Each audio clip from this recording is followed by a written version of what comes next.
What's going on, guys? And welcome to another one of Black Iron's battles.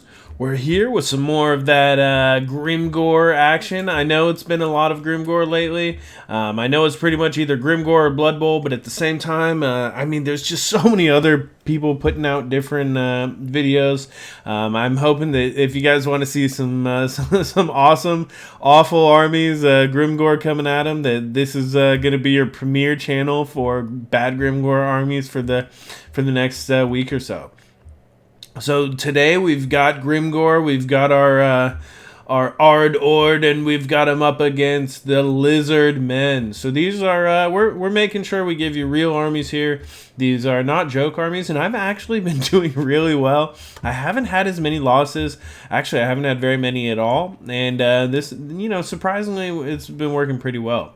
So I'll show you the little bit different. I mean, we do have the big ins like we've been doing. So we've got a whole, if you see here, there's just a whole bunch of big ins up in the front. Let's go ahead and put it in slow motion here. So you can see there's just a ton of biggins. So you can see all across the front line, we've got those biggins. We've got 3 chevrons in them. And here right behind them, we've got one of our groups of Black Orcs. Now these Black Orcs, they've only got 2 chevrons in them, but that still brings them up to 38 melee attack and 28 melee defense, which is not bad. But here in the back, you can see here, we're up to 43 melee attack with these, my Immortals here. We've got Grimgor, of course, fully kitted out. We've got 2 groups of Arrow Boys that are just stock. Over here on the right, we do have the Broken Tusk Mob for their anti-large. And we also have one group of Orc Boar Boys. So these guys do have shields. We've got them up to Silver Chevrons to give them a little bit better melee defense and attack. They've got an okay 46 charge bonus, so 46 plus 24. So you see they get some pretty high melee attack, and they're anti-infantry. So we'll be able to use them to kind of get in there and charge. I'm hoping to use them to kind of catch some of those skinks or something. Over here for my opponent, up in the air, you can see he does have some Pterodon Riders with Fire Leech Bolas. You don't see these guys very often. You can see them flying. They've each got their rock. And those guys are, I mean, they look awesome. I love them. You can see over here in the back, we do have Kroq-Gar up on top of Grimloq. So that is going to be tough to deal with. You can see him coming in here with that Jurassic Park looking ass. He's looking good. He does have Sacred Spawning of Xhotl. He's got Cold-Blooded. He's got Deadly Onslaught. So he's not stripped anything Swiftness to it. So he's added Hand of the Gods. So this is a super expensive version of Kroq-Gar. He's also got over here to cheat. Let's go ahead and pause this just for a second. Up here in the air, he does have just a cheap Skink Chief, which is always super awesome. They just do so much good damage, and they have tons of ammunition. Look at that, 82 ammunition. He's got 3,000 health. So he'll be up in the air just plinking away, doing some pretty good work from up there. You can see here he's also got the Bastiladon Revivification Crystal to do that massive amount of healing. 140 armor on that guy, so it'll be pretty hard. And of course, as always, everyone knows the Greenskins don't have anti-large, so you see these big, large, large monsters when you face off against other groups that have them. So you can also see here up in the front, we do have 2 groups of Chameleon Skinks, and those guys will be, able to fire while moving. They'll be able to get in there, and hopefully we'll soak them up with some of those shields. I think we, where were they at? So we've got them kind of mixed in here. We've got a few shields. Maybe we didn't bring any shields this time. Okay, we didn't bring any Orc Boys with shields. So those guys will just be able to just fire right into the front of those Orc Biggins who will actually take good damage from those. That's not good for us. So here in the front line, you can see here we've got that full front line of Saurus Warriors. They're just here. They're a nice block, but the fact is, if you see here, they've got 28 melee attack, 28 melee defense, which would be good if these Biggins weren't sitting here with 40 and 32. These guys are just ready to rock these Saurus Warriors, so that should be pretty good for us. Here in the back, you can see there's some Cold One Spear Riders and one group of Elite Temple Guards. We'll zoom in here on just because I like the way they look with those skull helms. And these guys are definitely just awesome. I mean, they'll get in there. They're super elite. They've got really good armor piercing values. They'll be able to cut down Black Orcs and stuff. But 33 melee attack, 39 defense against these, maybe some of these Immortals or something. We've actually, gonna be able to keep up, I think.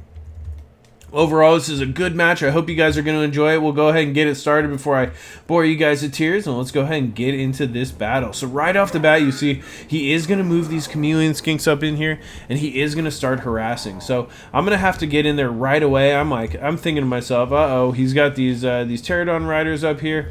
I just want to get as many shots off as I can. I'm trying to get a few shots off with these orc arrow boys, take them in, get some shots off at those chameleon skinks. But right off the bat, you'll see here, we're going to go and we're going to get a big charge off. So right as we get that charge off, let's slow it down. You can see here there's some spells coming in there, but we've got wogs. So just look at these Saurus warriors across the front. You can see the damage done by my charge.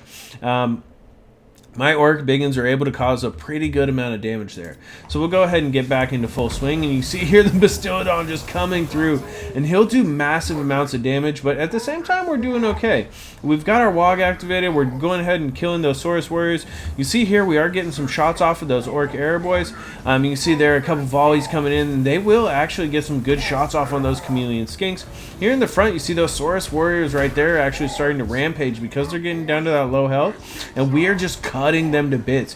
You see Grimgor's in here. I've activated Gitsnik, I've activated Stand Your Ground and Foe Seeker, and I'm just using him to cut those units to pieces. As many Saurus warriors as we can. Here in the back, we're starting to bring these orc boar boys around. You can see there we actually have gotten a few kills off, but all I want to do is get them engaged. You can see him coming right here, and they're going to charge into these chameleon skinks. And with their anti-infantry, they're able to do a massive amount of damage. I'm going to want to keep just cycling them around. We're still shooting in here with these orc arrow boys. Although they do have the Curse of Midnight Wind on all of these troops here in the front, we are pretty heavily winning. So let's go ahead and show you what's going on here for a second. Over here on the right, I was able to use the Orc Shaman to get in here with these Cold One Spear Riders, and the Broken Tusk Mob were able to take this group down. So since we were able to get in here, we did some good damage. I was able to use the Orc Shaman to support, and Fists of Gork, and with that, we were able to kill these Cold One Spear Riders. So over here on the right, despite the fact that the Skink Chief has been taking pretty good shots at me, I've also actually got off one or two, Gaze of Mork there. So I've been getting some good hits on that Skink Chief. We've got these arrows firing in from the back, and then we'll go ahead and keep this going. So at this point, we're going to go ahead and start targeting that Skink Priest of Heavens with the Orc Arrow Boys. We wanted them to do some pretty good damage. We're just switching targets back and forth. I want them to be firing at all times. You can see another Gaze of Mort coming in there, hitting that Skink Chief. And over here on the right, we're finally going to use this Broken Tusk Mob to come in here and start supporting. Finally, you can see Kroq-Gar here. He's done chasing around those orc boar boys, and he's going to get in here and he'll finish off what's left of that Broken Tusk Mob, but not before I'm able to get in here and get a hit on him with the Orc Shaman. See, just a little bit of damage done. Those Broken Tusk Mob with Fists of Gork, they're doing as much as they can. We're trying to get as much health off of that Bastiladon as possible. We've got our orc boar boys that are routed off, but they are kind of holding on to these chameleon skinks. So this group is more than half dead. This group is still at full ammo, so they're not doing as much as they possibly could. Whereas we've been firing at the Skink Chief, we've got the Skink Priest of Heavens down pretty low. We've actually managed to get those Pterodon Riders routed off, and so we are doing pretty good damage with our ranged units. But the balance of power is still very, very even, and this is such a close battle because, as you can see here in the back, even though we are shooting in at this Skink Chief, that is Kroq-Gar, who is still at full health with this Bastiladon Vivification Crystal, has still a good chunk of health, but we are battling it out. Here you can see actually we are going to take some shots, but that Gaze of Mork is going to miss, but the Hand of God was able to hit that Orc Shaman, and one shot from that Skink Chief is going to rout him off. So at this point, I am terrified. We've got my Broken Tusk Mobs routing off. My Orc Shaman, I think, is actually killed over here in the forest. The Skink Chief is going to come back. Kroq-Gar here, he's invaded my backline. He's finally wrapped up these Orc Arrow Boys, who are continuing to take shots at these chameleon skinks.